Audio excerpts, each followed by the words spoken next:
আর এটার কালারটা এরকম একটু আসছে কিসের জন্য, এটার কালারটা ইউজুয়ালি আসছে হচ্ছে ডিমের মধ্যে তোমার পানিটা বেশি পড়ছে। আর আমরা এরপরে যতবারই করবো, আজকে সময় নাই দেখে এরপরে তোমরা নামানোর পরই করবা কি, ওই একটু বাটার দিয়ে ব্রাশ করে নিবা, তাহলে দেখতে সুন্দর হয়। এটা যদি বাটার দিয়ে ব্রাশ করা যায় এটা সুন্দর হবে। একটা চাকু নিয়ে আসো কাটি, আর একটা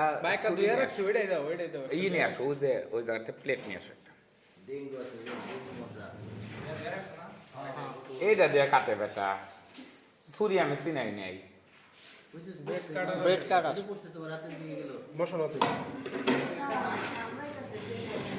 কোনো সমস্যা নাই, ডেঙ্গু হইলে রক্ত দেওয়ার লোক আছে। আচ্ছা সমস্যা নেই, আমরা দিইনি।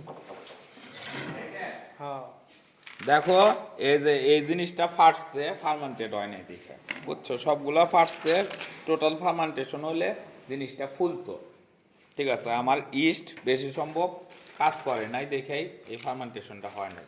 তারপরেও তোমরা দেখছো এইভাবে বানাইতে হবে, এর কোনো ই নাই, কারণ এটা ফার্মেন্টেড হয় নাই দেখে শক্ত, তারপরে এটা নরম আছে অনেকখানি। বাবারে হার্ড,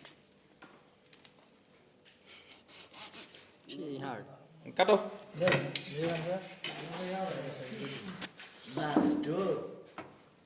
গরম কিন্তু ভাই দেখে তাই গরম একটু গ্লাসটা আনো গা, তাইলে দাঁড়াও, ভাগ না, আগে জিনিসটা দেখাই তোমার। সেটা হলো যে এটা যদি অরিজিনাল ফার্মেন্টেড হইতো, ঠিক আছে, এইটা থাকতো হলো এই জায়গা দিয়ে, আমি কি বুঝাইতে পারলাম? এবং এটা ছড়াইয়া যেত, এটা অরিজিনাল ফার্মেন্টেড হয় নাই দেখে এটা কিন্তু ছড়াই নাই। একটা সুন্দর স্মেল আছে, দেখো নাকের কাছে নিয়ে, জি স্যার, সুন্দর একটা স্মেল আছে। যেমন দে আর গুলা কাটো। বার্গার বান কোনটা?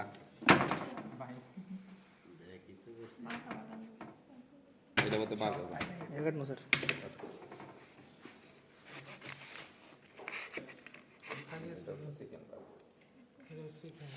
সবই চিকেন, একটা বার্গার আছে। না এটাও চিকেন, এটাই বার্গার বান। সবটির মধ্যে কোনো চিকেন দিয়েছে।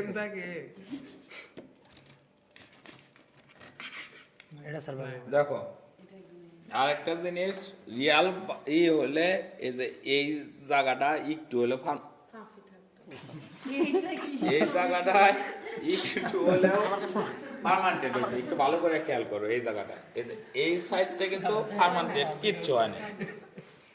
ফার্মেন্টেশন যখন না হয় বোঝা যায় এইটা, যখন ফার্মেন্টেশন হবো না এই জিনিসটা। আর এইটা সবসময় তোমরা বাড়িতে রান্না করার পরে কম করে হলেও 6 ঘন্টা রেস্টে রাখবা। কুকিজ 1 দিন, কেক 8 ঘন্টা। আর এই যে তোমরা যে ইগুলা খেয়ে ফেলে সেদিন, ওটাতে কি কয়, সালাদগুলা মিনিমাম 30 মিনিট ফ্রিজিং করা। তাই তোমাদের খায়া ফেললে করার কিছু নেই, আমি বাক্স করে খায়া ফেলো, এটা সরাও লোক ভিতরে। স্যার টেস্ট করে নাকি? ইয়া দিতেন আর এরপরে ওই ভুয়া জিনিস আমরা ব্যবহার